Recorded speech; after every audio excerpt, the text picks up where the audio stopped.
Quítense de encima vuestros delitos, dice el Señor, y estrenen un corazón nuevo y un espíritu nuevo. El Señor esté con ustedes. Lectura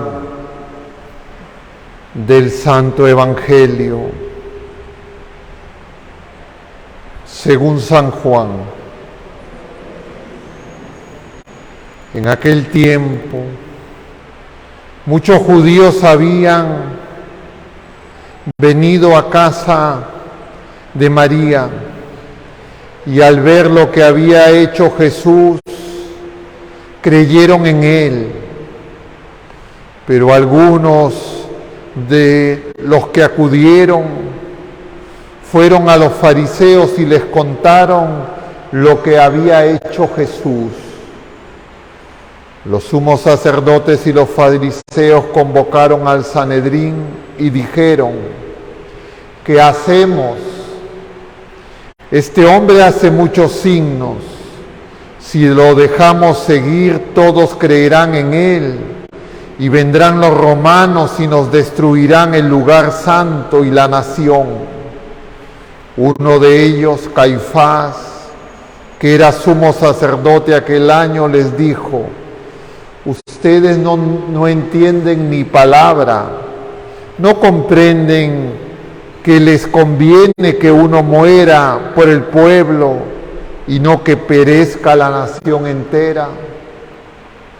Esto no lo dijo por propio impulso, sino que por ser sumo sacerdote aquel año, habló proféticamente anunciando que Jesús iba a morir por la nación, y no solo por la nación, sino también para reunir a los hijos de Dios dispersos.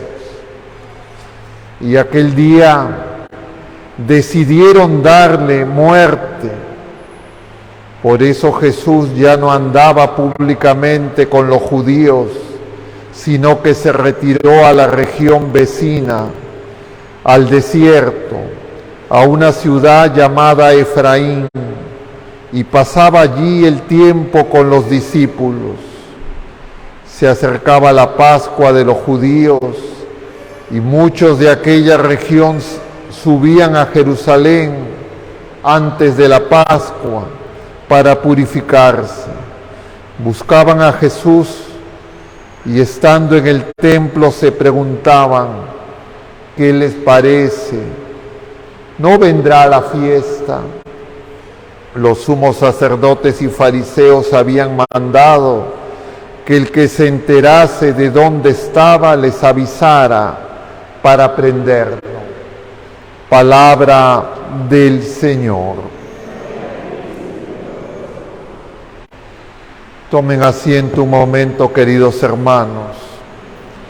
Estamos en este sábado, último sábado de Cuaresma, en presencia del Señor, y el Señor viene nuevamente, una vez más,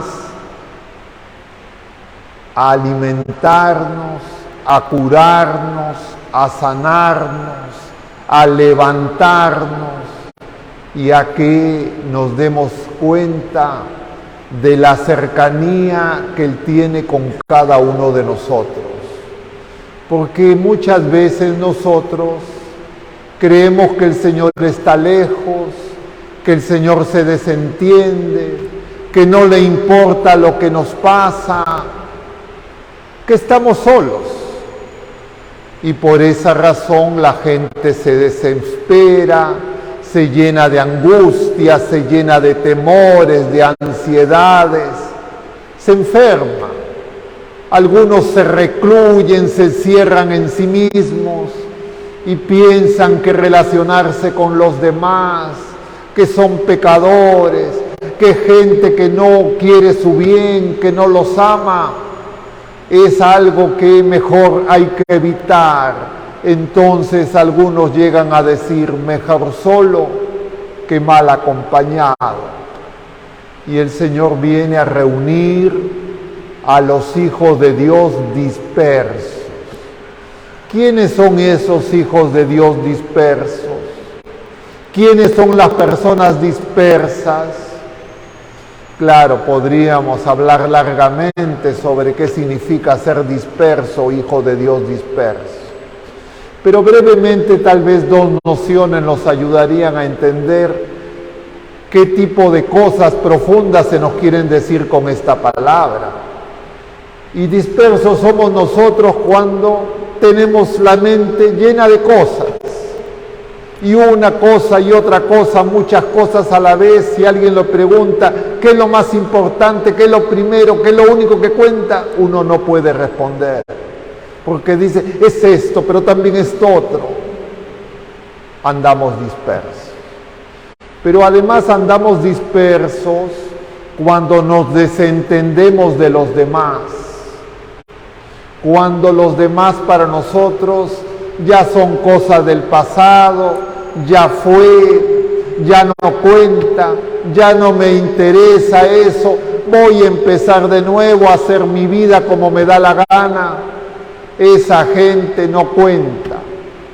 Y entonces me aíslo, me disperso, formo mi grupito, mi, entre comillas, algunos todavía dicen comunidad. Y claro, andamos totalmente en tinieblas. El Señor viene a reunir a los dispersos. Hemos escuchado hoy día en la primera lectura un pasaje que corresponde a la profecía de Ezequiel. El Señor dice, voy a recoger a los israelitos por las naciones a donde se marcharon, a los israelitas. Y el salmo no es un salmo. Hemos repetido un pasaje de la profecía de Jeremías como salmo.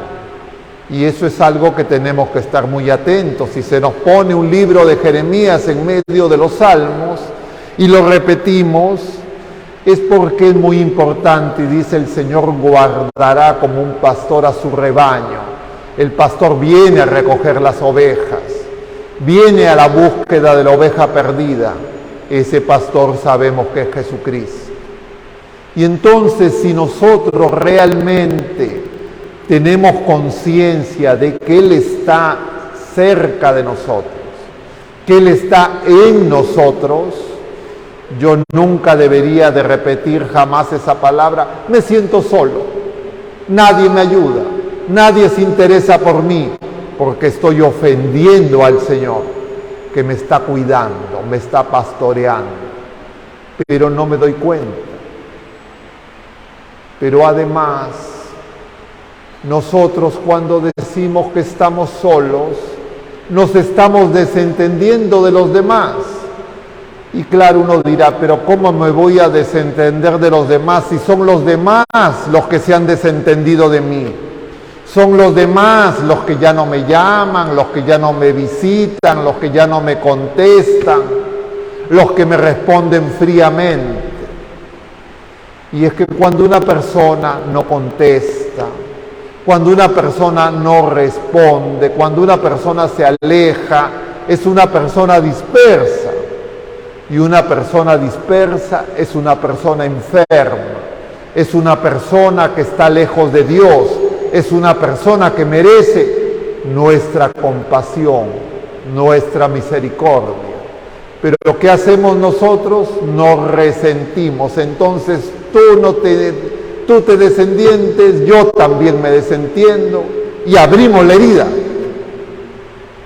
Pero después decimos, no quiero heridas, no quiero que me pase esto. Y no entendemos que todo eso se lo hacemos al Señor. Caifás y los miembros del Sanedrín están reunidos. Jesús ya ha revivido a Lázaro. Jesús está haciendo muchos signos, dicen, es el séptimo signo de Jesús en la primera parte del Evangelio según San Juan, que se extiende hasta el capítulo 12. Este pasaje corresponde al capítulo 11. Y entonces dicen, Jesús hace muchos signos ¿quién puede con este hombre? Y efectivamente, contra Jesús, contra el Señor, nadie puede contra Él, porque Él no viene a dañarnos, Él no viene a atacarnos, Él no viene a ofendernos, Él viene a salvarnos. Y entonces dice Jesús, ¿qué hacemos? Este hombre ¿qué dice Caifás en medio de esa discusión? ¿Qué hacemos? Caifás dice, ustedes no entienden. Lo que se tiene que hacer es que ese hombre muera. Y dice el Evangelio, Caifás, que era sumo sacerdote, estaba hablando proféticamente. Pero Jesús, que muera por todos. No hay nada en la experiencia humana en donde el ser humano se sienta más desolado que en la experiencia de la muerte.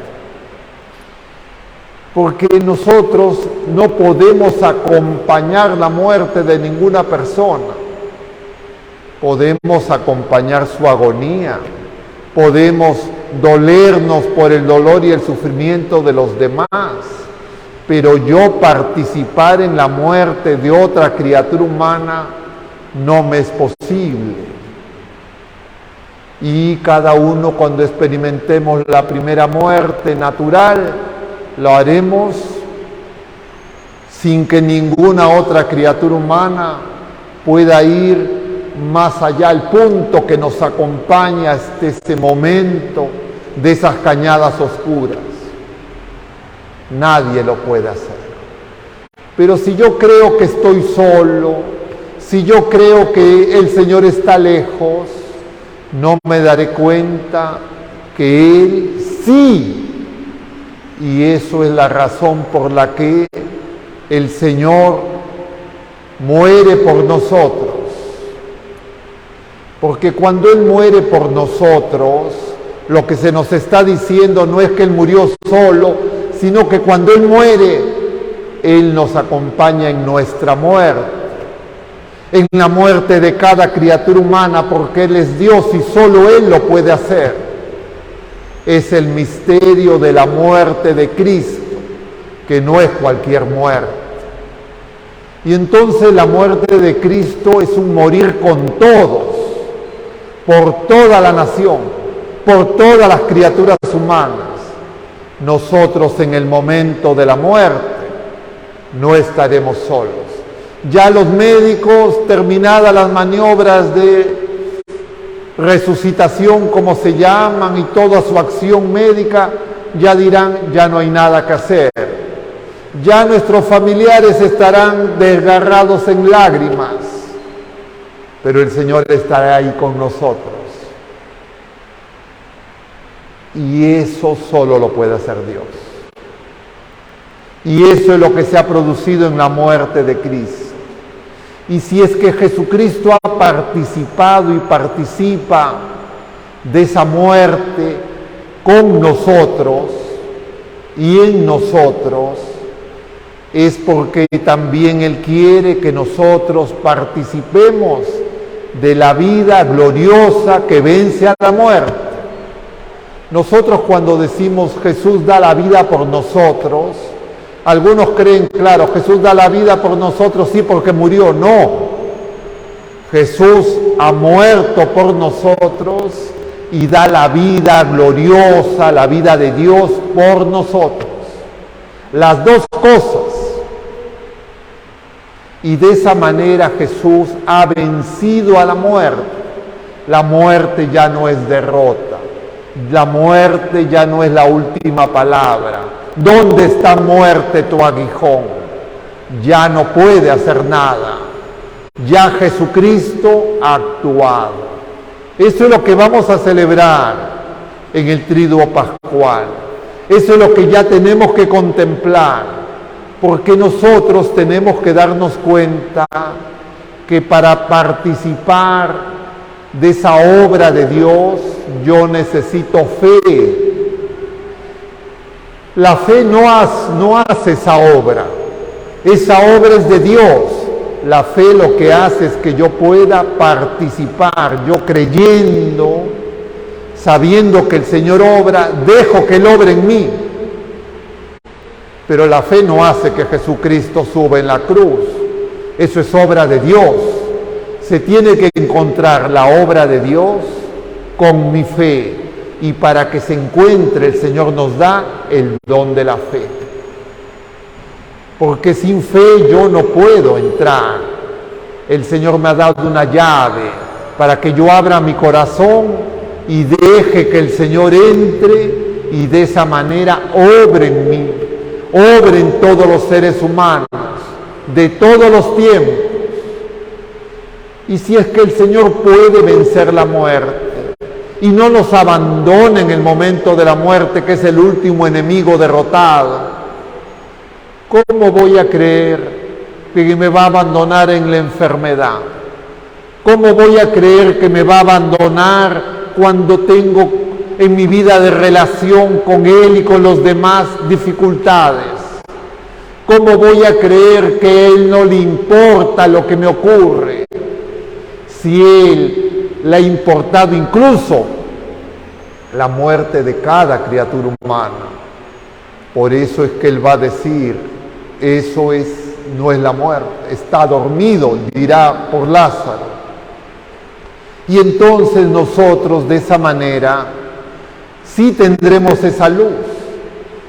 Y entonces, ¿qué me puede desanimar? ¿Qué me puede desalentar? Que alguna persona no me trate bien, que alguna persona no me sonría, que alguna persona no me quiera, que muchas personas no me quieran, que nadie, ninguna criatura humana me quiera, si Dios me ama infinitamente. ¿Qué prefiero?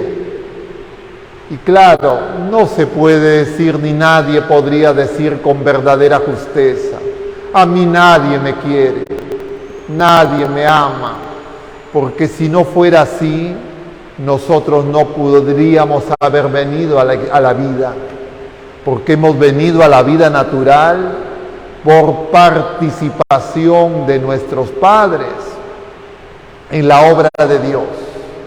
Y así vinimos a la vida natural.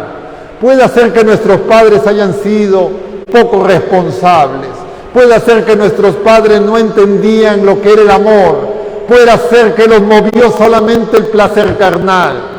Pero incluso ese amor imperfecto, ese deseo imperfecto, fue tomado por Dios para dar vida. Puede ser que sea una manipulación meramente tecnológica que hacen las criaturas humanas, pero eso no es lo que da vida. Lo que da vida es el dinamismo de vida que el Señor ha puesto en las criaturas humanas creadas a su imagen y semejanza. Y ese dinamismo de vida no se acaba dando vida natural. Nosotros estamos llamados también a dar la vida de Dios, y para dar vida divina la tenemos que recibir, y esa vida divina es el Espíritu Santo, Señor y dador de vida. Y ese Espíritu Santo se derrama en nuestros corazones. Ese Espíritu Santo que hizo que Jesucristo venza la muerte, porque Jesús sobre el sepulcro losa vacía en la oscuridad y las tinieblas, cerrada con ese sello, Él fue ungido por el Espíritu Santo, prefigurado por la unción de esa mujer en Betania, como veremos el lunes. Y esa unción del Espíritu Santo hizo que ese cuerpo inerte se levante del sepulcro. Eso mismo hace el Señor, el Espíritu Santo y el Hijo cada Eucaristía, porque en la Eucaristía de unas especies inertes, el pan y el vino, con la efusión del Espíritu Santo y las palabras de Jesucristo, ese pan y ese vino se convierten en el cuerpo, en la sangre, en el alma y en la divinidad de Jesucristo glorioso resucitado. Esos son los sacramentos de Jesucristo. Y cuando yo recibo un sacramento de Jesucristo, es Dios mismo, Padre, Hijo y Espíritu Santo, quien están obrando en mí para renovarme y hacer que renazca totalmente. Pero sin fe me quedo en algunos aspectos, me quedo en algunas cosas, me quedo en lo que me gusta, en lo que me llama la atención y no me doy cuenta que es obra divina, obra sobrenatural. Esos misterios pascuales son los sacramentos que nos estamos preparando para celebrar en el triduo pascual. Y ahora, para que lo volvamos a comprender, el Señor una vez más, como los sábados hacemos usualmente en este templo, nos concederá que podamos administrar la unción del Espíritu Santo para los enfermos, que no solo es nuestra enfermedad física, no solo es nuestra enfermedad emocional, psicológica, es nuestra enfermedad espiritual de sentirnos dispersos, de sentirnos solos, divididos y no renovados y habitados por el amor de Dios, por el Padre, el Hijo y el Espíritu Santo. Y entonces comprenderemos que no es un ejercicio, entre comillas, cuasi supersticioso, es invocar con las palabras del Señor a que el Señor obre en cada uno de nosotros. El próximo sábado no administraremos la unción de los enfermos, ya lo volveremos a hacer en la octava de Pascua. Hoy será la última unción. Esa unción que haremos, no la última que realiza la Iglesia, sino que haremos dentro de la Eucaristía, porque la unción de los enfermos no se niega nunca. Y uno puede hacer la unción de los enfermos incluso Viernes Santo. Y yo como capellán del hospital, en esa misión que me dio la Iglesia, muchas veces el Viernes Santo íbamos y hacíamos más unciones que nunca, porque era anunciar a Jesucristo vivo. Pero a veces creemos que es algo que se nos da, que es una especie de cebo. Es la persona de Jesucristo, el Hijo único, el Espíritu Santo y el Padre que vienen a nosotros y nos abrazan, nos levantan, nos curan y nos sanan. Y lo que corresponde es responder con la fe. La fe no va a ser la obra de Jesucristo, ni del Padre, ni del Espíritu Santo. No la podrá cambiar. La fe lo que hace es que abre nuestro corazón para que el Señor actúe. Pidamos, pues, que el Señor nos conceda esa fe para acogerlo y recibirlo, porque Él va a venir manso y humilde. Que el Señor misericordioso nos conceda vivir estos sagrados misterios el día de hoy, en estos días antes del Tríduo Pascual y durante el Tríduo Pascual y durante toda nuestra vida, con fe viva, firme esperanza y ardiente caridad, para que toda atadura que nos impide vivir en la libertad de los hijos de Dios sea arrancada y podamos levantarnos y amar como el Señor nos ama. Que así sea.